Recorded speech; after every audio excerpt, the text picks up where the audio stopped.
Hello, what's up mga manarap? So for today's video, magluto ta og nga ginataan. So no, ready na tong mga sahog dire natoy langka nga nasakan ug natay coconut milk ug natay gamayng pork. Ug natay diri mga sibuyas, ahos ug napud tay dry shrimp. Ibutangan na lang nako siya tubig para dili kay siya parat.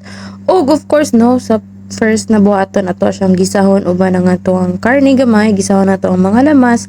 Then after na isunod na nato ang ato ang nangka ug butang pagka golden brown na ang ato ang karne.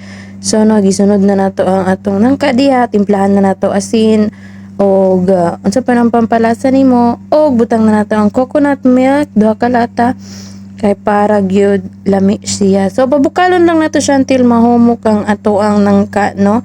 So mo lang na siya mga 30 minutes luto na natong nangka, isunod na din natong butang ang atong shrimp. Katotong dry shrimp kang gibutangan og tubig.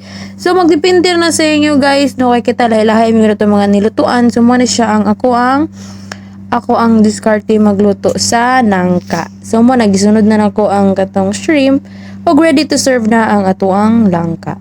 So thank you guys and don't forget to comment down below and thumbs up. See you for my next vlog. Bye bye.